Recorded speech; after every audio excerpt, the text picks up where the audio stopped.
Hello, this is Bushra Hage, and I'm going to talk a little bit about the learning object that I've created using H5P.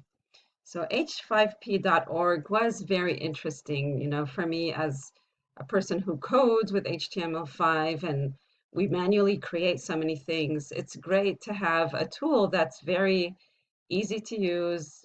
It's kind of a GUI or a graphical user interface that you could just click things and find them and make them work very nicely.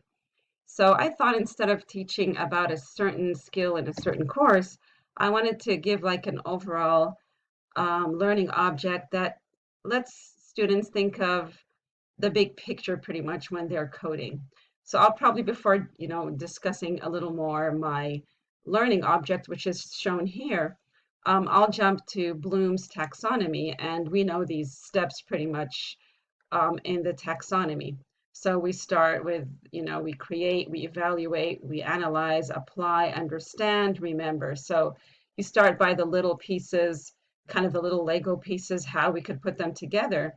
And then I feel like my learning object is at the understand level where, what they mean, and pretty much maybe apply and understand. So we learned so many things we could do in this coding language. We also learned many coding languages, and a lot of students would say, when my friend asked me to create so and so a website or this certain artifact, I was a bit confused like, wait, I know so many things. Which tool do I use?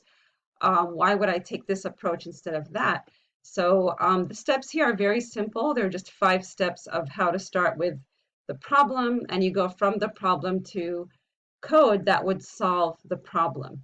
So as intuitive and basic as it sounds, it is something that's good to kind of teach and let people practice. So they kind of apply what they learned, and they kind of even recognize and recall facts. They know that what they learned, and oh, this is the place for it. This is where I can actually apply it. If I go back to the artifact itself, we could see here that it has certain steps. For example, we'll cheat here, and I'll tell you the first one is fully understand problem. And what I did here, I made these in Photoshop. The images, by the way, are from a website called undraw.com/illustrations, which provides these beautiful free icons. You could even choose any color theme instead of this purple that's on the shirt and those planets.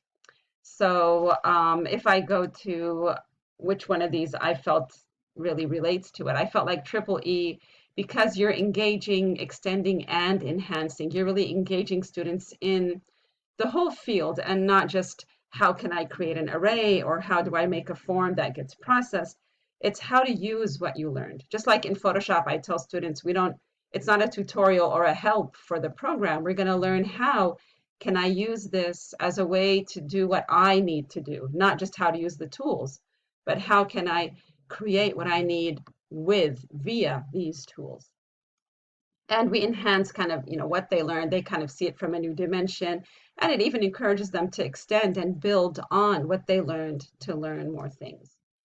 As standards, I felt like the ISTE student standards, the standard I felt applies most was computational thinker, because especially I think C is the one I felt students break problems into component parts, extract key information, and develop descriptive models to understand complex systems or facilitate problem solving. So it's doing that literally. It's telling you when you have a problem, how do you solve it?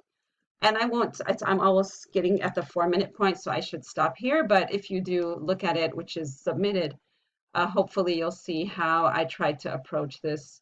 Of course, the P shouldn't have been capital here, but we said it didn't have to be perfect, so I tried my best.